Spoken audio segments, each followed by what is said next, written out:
The Maple Leafs have placed John Klingberg on LTIR. What does this mean for the Leafs? And what options does Brad Treliving have moving forward? Could he be in the market for some Black Friday deals when it comes to some blue liners? We'll discuss all that and tee up tonight's Leafs and Hawks game on today's edition of the Locked On Leafs podcast, part of the Locked On Podcast Network. It's your team every day. You're Locked On Maple Leafs, your daily podcast on the Toronto Maple Leafs. Part of the Locked On Podcast Network. Your team every day.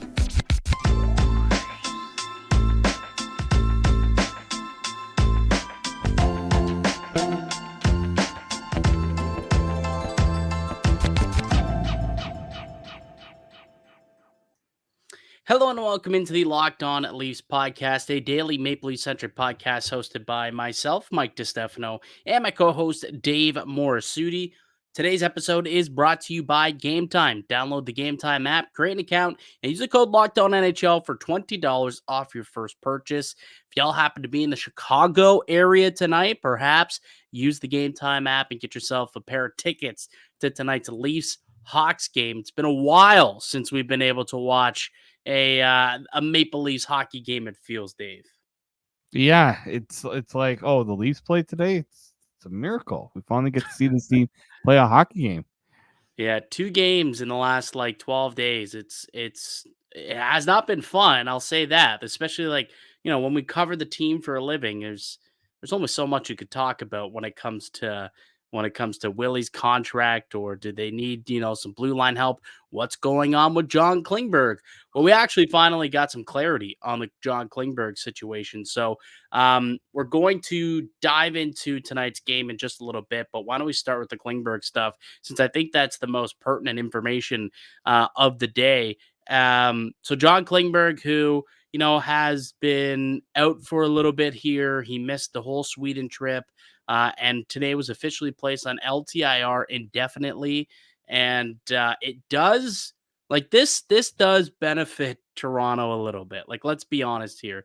This is almost like Brad Treliving getting a mulligan if Klingberg is in fact banished to Robidas Island, which is being widely speculated. Yeah, it's the get out of jail free card in a way for Brad Treliving. Between that and the Reeves signing, those are two that kind of really left a little bit of a a terrible taste in your mouth kind of situation. And Brad just just a little bit of mint for that bad taste. And that's what he got with the Klingberg injury, which I know that they said it was something he's been dealing with his whole career. And it's so that there was something like this lingering around and you handed the guy $4 million? Well, so what I've heard from speaking with some people who I believe would be in the know, or at least have some intel, some information, is that, this is an injury that has persisted. And, the type of injury it is, one day it just kind of catches up to you. And it sounds as though that's kind of been the situation with Klingberg. The game in which Darren Dreger was talking about back in October, we took a look at those dates, and we took a look at his ice time to see if there was a dip after that game against Florida. And there was. The next 3-4 games, he was, 4 or 5 minutes less per game than he was the few games prior. And, at first we initially thought that it was because of a dip in performance, but now you can look at it and say, I think this was them just kind of holding him back a little bit, trying to nurse that injury. And eventually it just got to a point where he couldn't take it anymore. And I think he wants to try and maybe get surgery, get it dealt with perhaps, or maybe, he just needs a lot of time off in order to get it right. So the issue is we don't know exactly what the problem is either, right? We just know there is a nagging injury, and it could require surgery. It could not. It could be long-term, and it could not be that long-term. That is kind of the problem that the Maple Leafs are in right now. Maybe they know, maybe they have an idea. Like we said, perhaps in their mind, they're leaving it, a little ambiguous for us in the media and the fan base, but perhaps deep down, they know there's a good chance that Klingberg doesn't suit up for this team again. Yeah, I mean, that's the vibe that's kind of been going around, is that likelihood of John Klingberg coming back this year in a Leafs uniform is very, very slim. Because I'm sure we'll get some other announcement if that will be the case, because they're not just gonna tuck this guy away and be in silence. Something else will have to come about this. Yeah, I mean, you sent me a clip earlier today. Mike Johnson, who TSN hockey analyst, was on First Up today. He was with the team when they were out in Sweden because TSN had a couple of the games, and he said that they were on the team flight on the way back, and he said Klingberg's hurt. Like he noticed that there was something wrong with him for sure. There's an injury there, and he put the odds at like minus 700 was the number he said for him not to ever play another game in a Maple Leafs uniform. So Mike Johnson's pretty adamant that this might be the last we see of Klingberg in Toronto, and Robidas Island might be his next destination. If that is the case, Dave, what benefits do Toronto get through all of this? Well, for the first time all year, they can have a 23-man roster. Mm-hmm. So, with Calle Yarncroke's status kind of uncertain here, they don't have to worry about playing shorthanded, right? Going with an 11-7 lineup. They can actually have a full lineup. And now Brad Living, if he wants to go out and make a deal, he's got some room to work with. Yeah, an extra $4.15 million in cap space is what they'll get with him going to LTIR. Now, the big problem is, of course, they can't spend that money. This is similar to the Muzzin situation last year.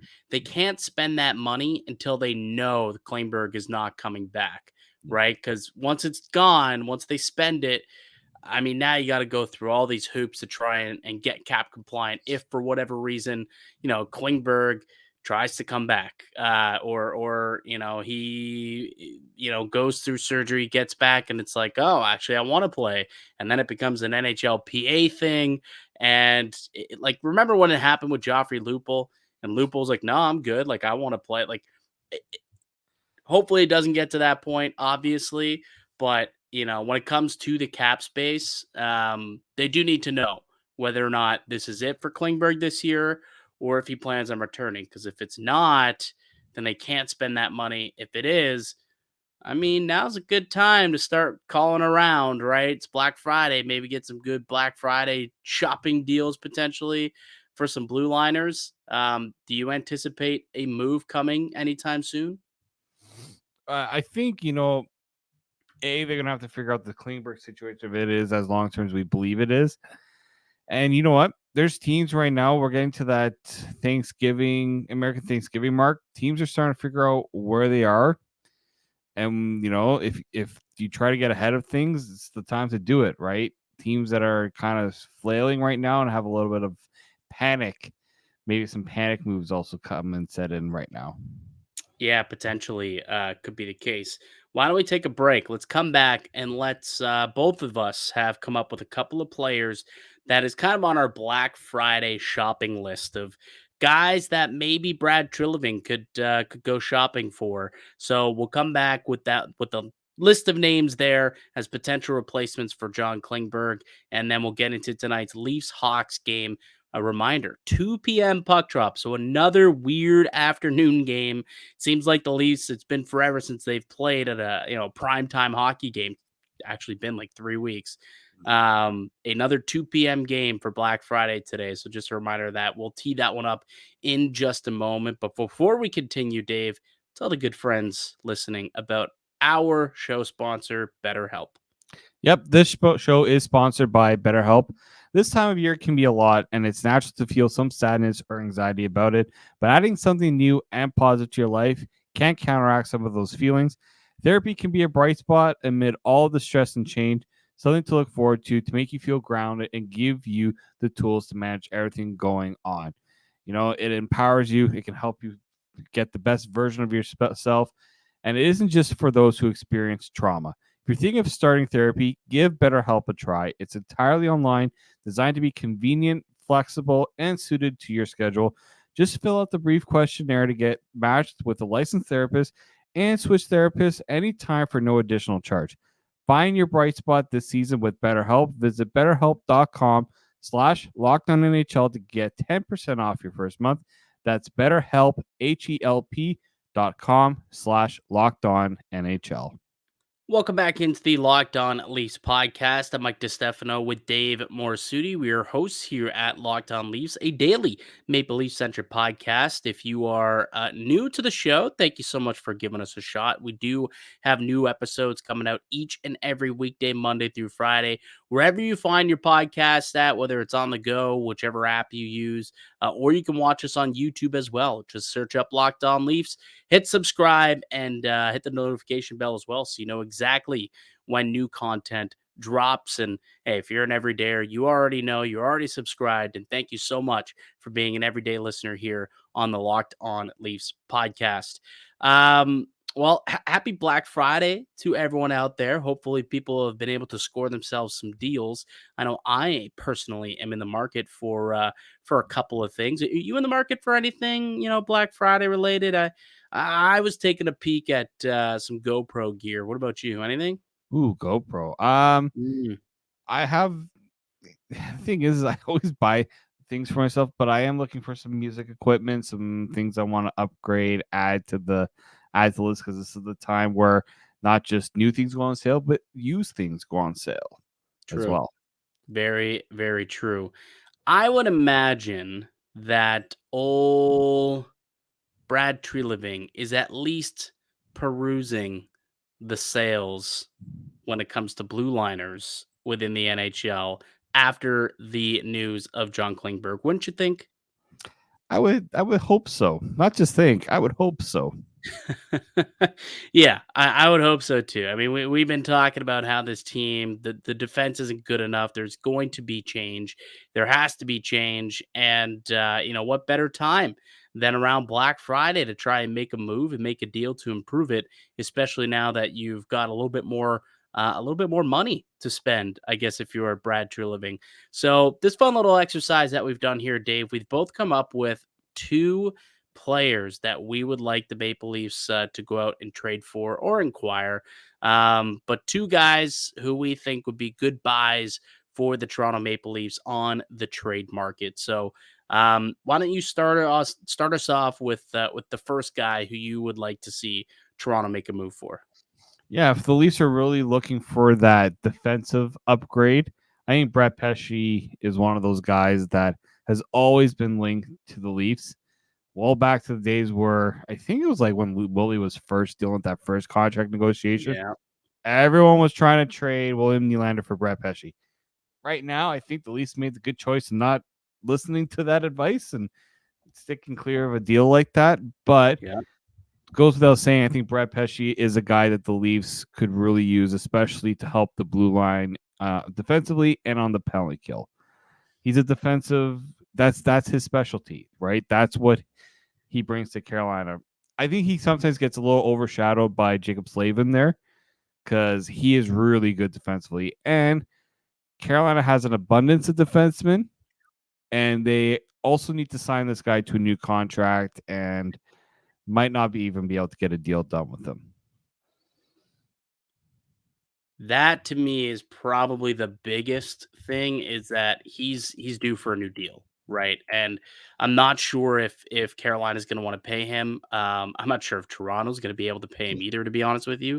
True. But Carolina, like, they're a small market. They might not be able to play, chicken with this team. And maybe if they realize they have somebody who's a coveted rental, maybe they try and get something for it. That being said, if you're Carolina, you have a strong chance to compete for a Stanley Cup.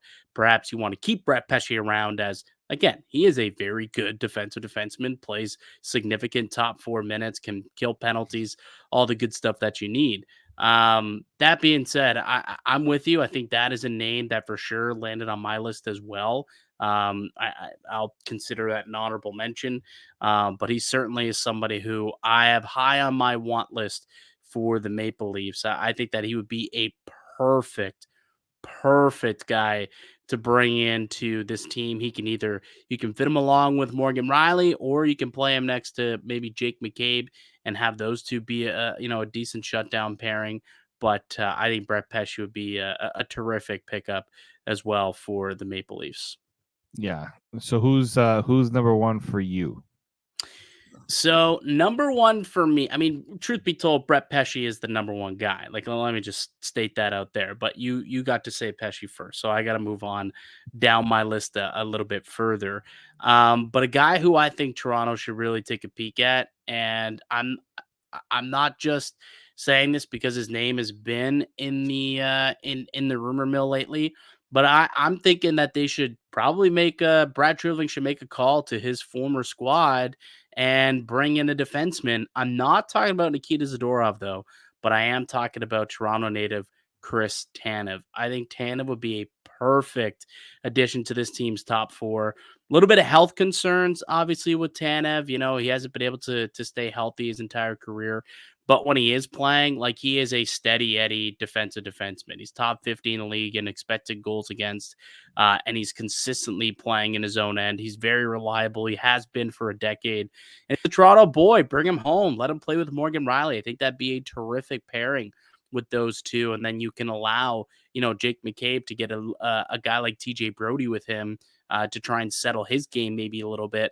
And then all of a sudden you've got a really deep blue line, deep top four. And he can kind of kick Liljegren down to your third pair alongside Giordano and Connor Timmins could be involved at that point as well. Now all of a sudden you kind of look like what you're looking at when it comes to this team's blue line. So I know there's been a lot of fanfare about Nikita Zadorov and how he should be the player that the Maple Leafs should go out and get. Personally, I actually would prefer the Chris Tanev route, right-handed defensive defenseman. I think it's what they need. So for me, Chris Tanev would be another one of those players that I'd be shopping for if I were Brad Treliving. Yeah, because I mean, I know people sometimes right shot, left shot. Some people say it's over talked about, but I think in this case, Leafs don't have that many right shot defensemen, right? Yeah, they have Liljegren, they have Timmins. Who's hurt? Yeah, right. They literally don't have any right now. I mean, You don't have anyone depth wise that can really step in either, right? So like, you're putting yourself in a tough position there. And I've liked Chris Tanev for so long. Like, I was annoyed that the Leafs didn't go after him when he left Vancouver and he went to Calgary in the first place. Like, the Leafs have lacked that steady guy on the right side, right? That they've always tried to find guys to throw into that situation. You can now maybe say get Chris Tanev now and try to sell him on maybe sticking around a little bit longer, especially being the hometown boy. Yeah, and you look at in terms of defensemen who've played at least 200 minutes in the league this season, he's ranks 30th in expected goals against. He's only given up 25 scoring chances against per game, which I also believe ranks in the top 30. Actually, it's even better than that. Ranks, about that top 30. No, better. Wait, where'd he go? Yeah, he's around that range. And then in terms of high danger chances, also doesn't give up a lot in the high danger variety either. So I think that he would be a terrific addition. He gives up less than 10 high danger chances per 60 minutes, which is ranked 31st in the entire NHL in that regard. So go save him from Calgary. Go bring him. You brought him in once already, Brad. Go bring him back into this squad. I know he would be a welcomed addition. All right, who's the other name that you have on your shopping list on this Black Friday shopping trip Blue Line edition? Pulling a little bit of a switcheroo on you here, so I hope this doesn't screw you up too much. Oh no, what type of switcheroo? Initially, I had Sean Walker on my list. I'm gonna put that out there. He was on my list, but I flipped it. Speaking about the defensive defenseman that the Leafs have needed, I went with Jan Rutta. Okay, that's not who I thought you were going to go with. All right, explain your Jan Rutta selection. The reason why I went with Jan Rutta is this guy, when he was with the Tampa Bay Lightning, needed to just do one thing. Play good defense. It's all he needs to do. He didn't have to be he has a decent shot from the point. I'm not going to say he's offensively just not capable of it, but he is strictly a stay-at-home defenseman. I understand now he's on San Jose, and that's going to make his numbers look terrible because no one on San Jose looks good right now. Can I completely agree with you, and this is how terrible the numbers do actually look. There's quite literally no other player in the NHL who's given up more shots against per 60 minutes than Jan Rutta. Not one. Do you know who he's had to play with since he has gone to San Jose? Blasik. They put him with Kalen Addison now, but he started the season with Nikita Oktiuk, I think is how you pronounce it. I can't even Oh pronounce yeah, he was like the one of the guys that brought him for Timo Meyer, defenseman. Yeah, like Otiok or Oktiok, something like that. Yeah, like He has rookie card. there's two. I mean, I can't even pronounce the other guy's name, but basically is no name guys. He's got to play with someone. He's got 36% expected goal differential. Woo-hoo. Now, Oh, I like to see what his numbers were like in Pittsburgh and Tampa before they were good in Tampa. I'll give you that. They were pretty strong in Tampa Bay because he was playing with Victor Hedman. Yeah, he was Hedman, or I don't think he was playing with Sergachev, but it was usually top 4 minutes. Yeah. Yeah. He had solid numbers when he was there. Like throughout his career, he's had much better numbers than what he's showing here in San Jose, obviously. Like I just pulled them up here so I can tell you literally. So right now he's given up 37.87 shots against that 5-on-5 per 60 minutes of play. When he was at his best with Tampa Bay back, in his last 2 seasons in Tampa Bay when they were going to their Stanley Cups, he was 92 shots against and 29 shots against. You look at the goals against and expected goals for. Look at this 2020, 2021, 2.03 expected, 2.29 expected goals against, 2.23 expected goals against the following season. This year it's 3.12. I will say this, Dave, and this is the only thing that kind of worries me about Jan Rutta. Although I liked his game when he was in Tampa Bay, and I thought that he played really, really well again when he was next to Victor Hedman. Jan Rutta's not young, and I wonder if what we're seeing is, yes, a combination of he's on a bad team, but also the fact that, hey, Jan Rutta is now 33 years old. Maybe the wheels have fallen off. Yeah, I mean that's the concern you take with a guy like that. That's why he wasn't my first choice, right? And the reason why I didn't go with Sean Walker is because Sean Walker is more of an offensive defenseman, and the Leafs don't really need to push to get an off. They could use some offense on the blue line, but Sean Walker is going to have a high price because he's actually doing really well right now. And I think any team looking to upgrade the offense part of their blue line, Sean Walker is going to be the name to call. Yeah, and I think I thought I read today that Philly said they're going to be open for business despite being in a playoff spot right now. They know that they're not suitable to be in a playoff position, but yeah, so that would be with reality right now. Yeah, which I actually appreciate. They know they're like, we're punching above our weight, but ultimately, this is not a team that's going to win. I mean, I'd be curious to see if how many teams start calling about Carter Hart because there's a number of teams that need a goalie, whether it's Buffalo or perhaps LA. You've got New Jersey, like all 3 of those teams desperately need a goaltender. Edmonton, obviously, all 4 of those squads should be calling on Carter Hart if they're truly open for business on everybody, not just some of their older players. Yeah, Sean Walker's an interesting name. I think that's somebody who for sure I think has been brought up in the past as a possibility when his name was out there last year.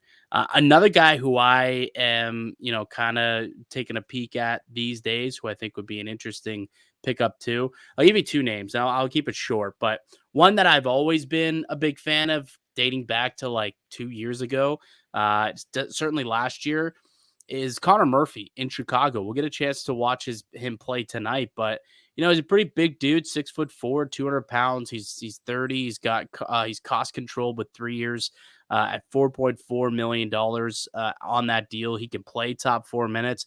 Again, similar to Jan Rutta, his numbers are somewhat inflated or deflated, I guess, depending on how you look at it. They don't look great, his underlying numbers, because he plays for such a terrible, terrible Chicago team. So I'd be curious to see how he looks playing in a really, really good Toronto lineup. But the last couple of years, he's been a guy who I have had much appreciation for. I remember when they made the trade for Jake McCabe last year, I was like, that's the second best defenseman they could have got from Chicago. Connor Murphy's a name that I've been, fonding very fond of for a while now. So that's a name that I'd be interested in. And again, tonight, get a glimpse of him, see what he's all about. Not afraid to throw a hit, not afraid to drop the gloves either. Something that we know we want here in Toronto. But also Adam Larson, I think, is a name too that you could keep an eye on out in Seattle. I believe he's in the final year of his deal. If not, maybe he has one more year left on that contract. But either way, like that's a team that I think they punched above their weight last year. They're not as good as Vegas. They just aren't. And I think that they should probably look to get some assets for some, players who are aging out or losing value. And Adam Larson would be one of those players who I think still has value around the league as a top four. Year left on this deal, $4 million.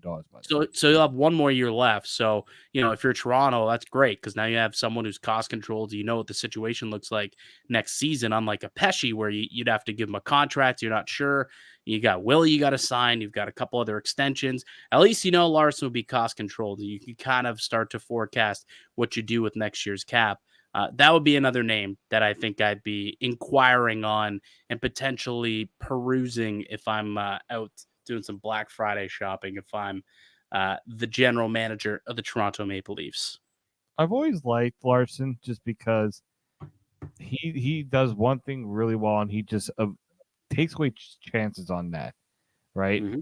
Solid. You know what you're going to get from him. He's going to take shot blocks like the crazy. He should like block shots like crazy, and I think that's for a Leafs team that sometimes when you don't want to get the physical guy, that's the second best option is to get someone that's willing to get in the lane and block shots. So I think Larson would be a nice look, and I think Seattle. Yeah, I think reality setting in, and maybe last year was they punched, as you said, punched above their weight. Connor Murphy, if the price is right and he fits, could see that work, but I think Larson would have to be my choice if I had to go with either one.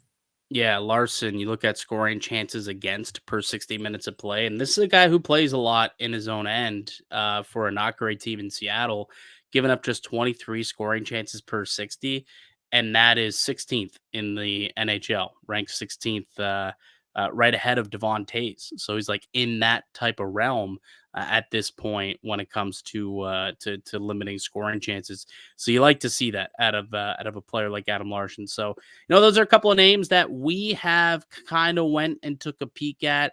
I know there's been a lot of fanfare about potentially bringing in a Nikita Zadorov, and that might end up being the deal. But I know that I'm not as bullish as most on Zadorov. I don't think he is going to be the savior that most believe he will be. I think he's basically just it's kind of another Jake McCabe. Like, I guess he's a little bit more physical, but at the end of the day, he's kind of a number 5 defenseman who's can hit really hard and, play okay in, limited third pair minutes. Yeah, I'm not going out of my way to spend spend the bank on Nikita Zadorov. Like, No. If everybody wants, in the situation there, if they want to get him and it's the price is right, sure. But I think the Leafs need to punch a little bit higher than Zadorov right now. Yeah, I'd be calling around to see what else is available before tying up the newly acquired cap space on Nikita Zadorov. That's all I'm saying. If it gets down to it where, okay, the price for Pesci's too high or they want to keep Pesci, potentially Adam Larson's unavailable or Sean Walker's unavailable or, Jan Ruta, maybe they don't like Jan Ruta for whatever reason. And then all of a sudden, okay, Zadorov is maybe the next best option and makes sense for the price. Okay, sure. It's not like it's an awful acquisition. It's not going to hurt this blue line, but I don't think that this is necessarily the piece that's going to put this team over the hump, which it almost seems like some of the fan base is clamoring as if this guy is going to actually make a big impact, which I just don't think is going to happen. He's just going to kind of fill in and be a role player on this team. Whereas some of these other guys have a chance to actually be legitimate top four defensemen who can, actually make statements on a nightly basis. But we'll see what the Leafs end up doing. They've got some new cap space. We'll see, how quick they are to fill it. But maybe they want to see what they got out of Connor Timmins, who's expected to play in tonight's game against Chicago. When we return, we will tee up that game quickly for you. But first, I do want to tell you about one of today's show sponsors, and it's our good friends over at Game Time. You shouldn't have to worry when you're buying your tickets to the next big event. Game Time is the fast and easy way to buy tickets for all the sports, music, and comedy events near you. With killer last-minute deals, all-in prices, views from your seat, and their best price guarantee, Game Time takes the guesswork out of buying tickets. Game Time is the only ticketing app that gives you complete peace of mind with your purchase. You can see the view from your seat before you buy it, so you know exactly what to expect when you arrive. They're obsessed with finding you ways to help save you money on tickets. Game Time has deals on tickets right up to the start of the event, and even an hour after it starts. It's the best place to find last-minute seats. You can find exclusive flash deals and sponsored deals on tickets for football, basketball, hockey, baseball, concerts, and more. And with the Game Time guarantee, it means that you'll always get the best price. If you find tickets in the same section row for less, Game Time will credit you 110% of the difference. Take the guesswork out of buying tickets with Game Time. Download the Game Time app, create an account, and use the code LOCKEDONNHL for $20 off your first purchase. Terms apply. Again, create an account and redeem the code LOCKEDONNHL for $20 off. Download Game Time today. Last minute tickets, lowest price, guaranteed. Welcome back into the Locked On Leafs podcast. It's Mike DiStefano and Dave Morassutti. Maple Leafs getting back into game action tonight for the first time in what seems like weeks, Dave. It's only been like 5 or 6 days, but it does feel like it's been weeks since we've last seen this team because they've only played twice in the last 12 days. But they are in Chicago, so they are down in the States, probably celebrating Thanksgiving, I would imagine, down there for the weekend. But they're taking on the Chicago Blackhawks, who've been abysmal, Dave. They've lost 5 in a row. They just got gutted with injuries. There's some weird things that are happening with this team. We found out today that Taylor Hall undergoing some knee surgery that's going to take him out of the season, essentially. So no Taylor Hall for Chicago for tonight or the rest of the year. And a really bizarre situation that's kind of a developing story, I guess, with Corey Perry. What do you make of that? Yeah, because the coach, he was a healthy scratch in their last game. Coach was asked about it, and they said it's an internal thing. They're not going to get into it. And the players were kind of, it was just very weird how the players were talking about it too, and saying like, we'd like to see him back in the lineup soon and things like that. And it's almost like very inconspicuous what's going on with that. So Ryan Reeves, obviously likely not playing in this game either. I guess we get to miss out on the Corey Perry, Ryan Reeves. I could care less.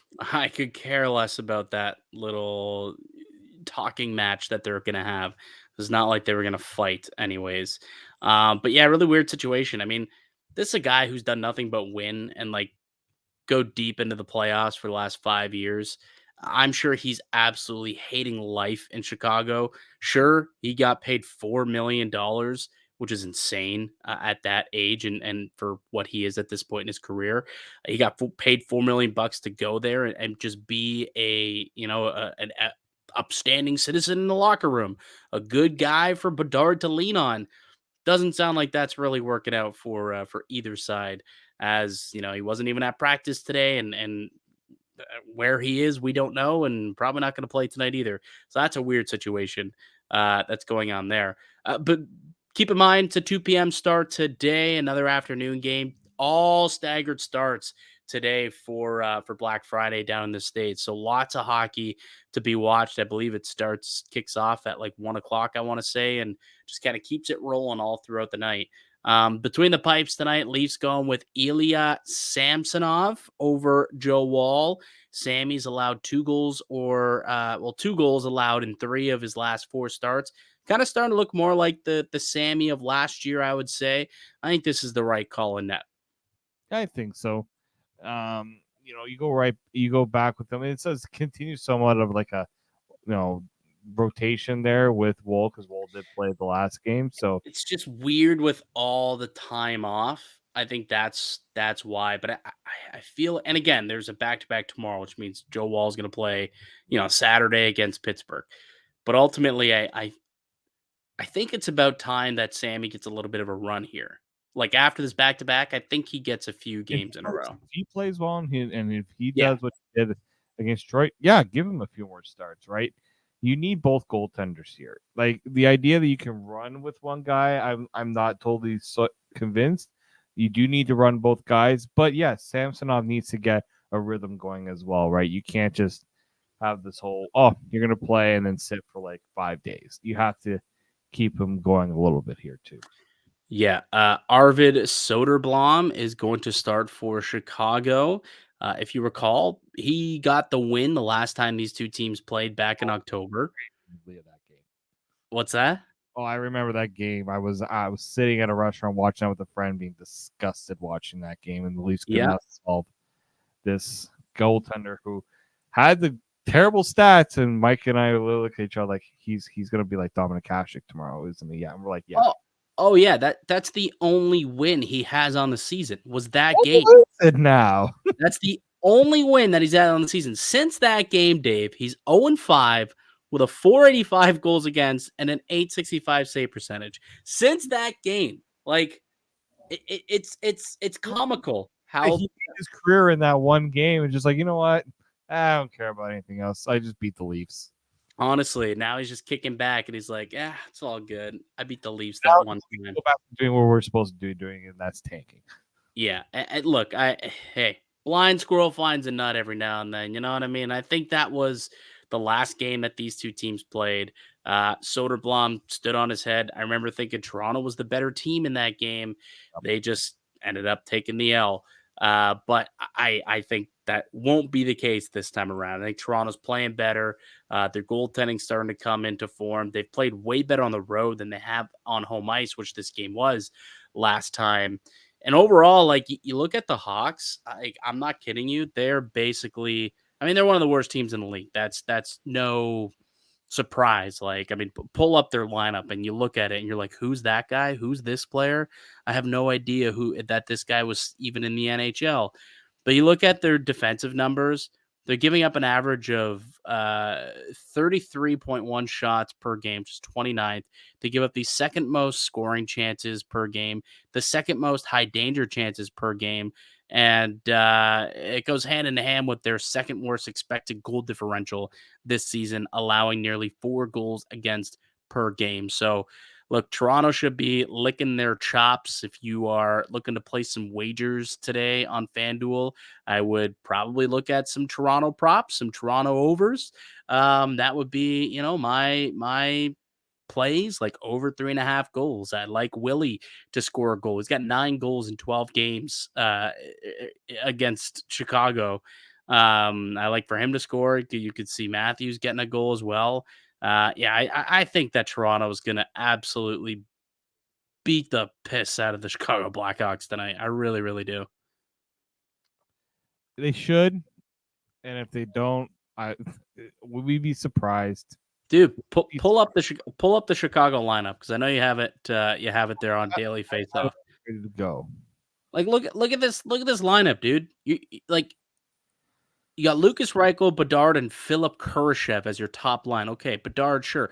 Reichel, I think, doesn't even have a goal this year. Kurashev is not good. He's a third, fourth liner.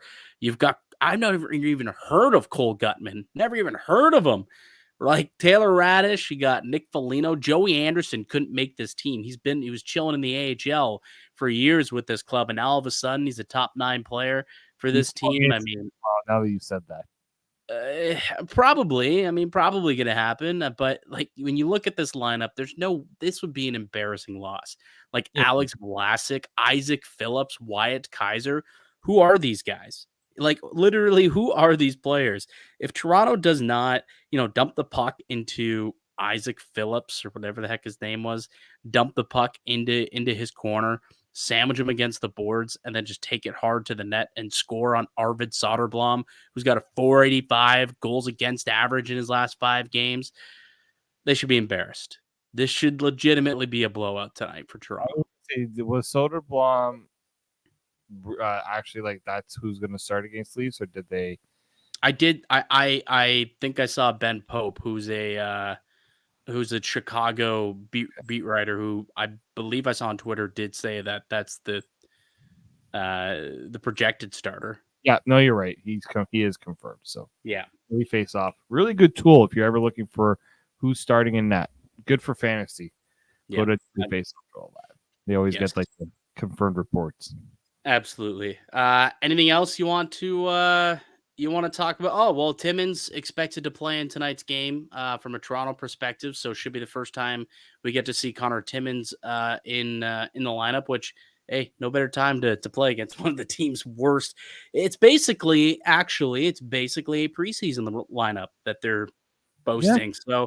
So, Con or Timmins, Cale Timmins should have himself a banner night, if you ask me. It's a good time to get. Yeah, couldn't have picked a better night to get back into the lineup. I know that like Sheldon Keefe, he's been weird with the Connor Timmins one where he's like didn't want to like fully confirm if he was going to be back in. It's just like, yeah, he's been practicing for the last week. He almost played a week ago in Sweden. Yeah, and now he's been in full go and practice all week. I mean, he's gonna play. He's gonna play. So Yarncroc, though, what's the situation with Yarncroc? I saw he missed practice today. Yeah, game time decision. He got injured when they were in Sweden. The injury wasn't as bad as they thought. I missed when he got injured in Sweden. I must have been not paying attention to Cal Yarncroc. My apologies on that one. But yeah, Sheldon Keefe said it's not as bad as they thought. Didn't really give a determination whether he's going to play or not tomorrow. So it seems like he's not going to play. That means Noah Gregor would move into his spot on the third line. You still got Bobby McMahon on the fourth line.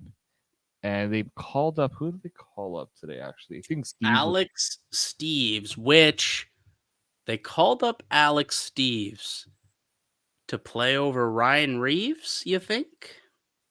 He's deserving of it. Those guys have been playing well in the AHL, right? This is maybe a little more of a wake-up call to say we're going to give it to the guys who are playing at their best.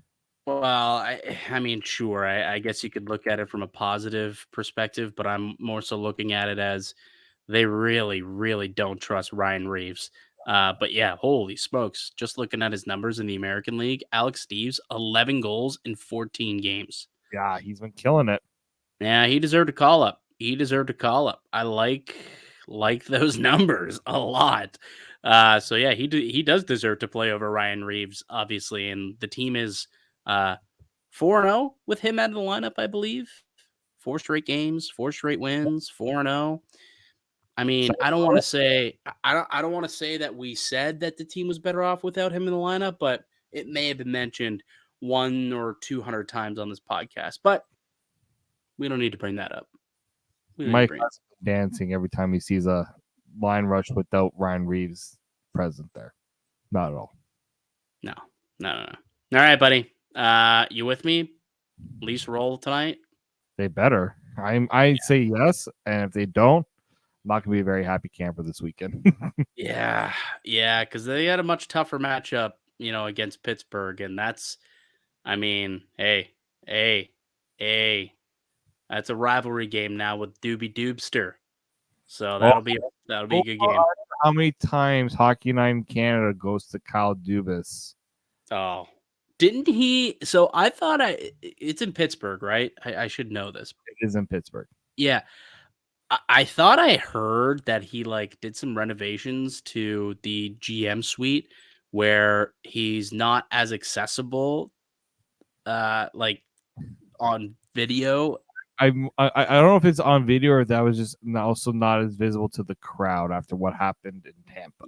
Yeah, so we'll see what happens Saturday night, but that'll be a good game. I'm actually really excited for that one. Getting to see Connor Bedard tonight, Sidney Crosby tomorrow.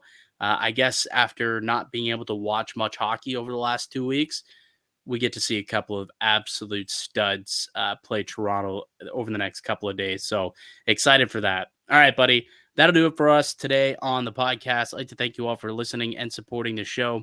You can subscribe to the Locked On Leafs podcast on all podcast platforms and receive daily Leafs content. Follow myself on X at Mickey_Canuck. Follow Dave at D_Morassutti and follow the show as well at Locked On Leafs.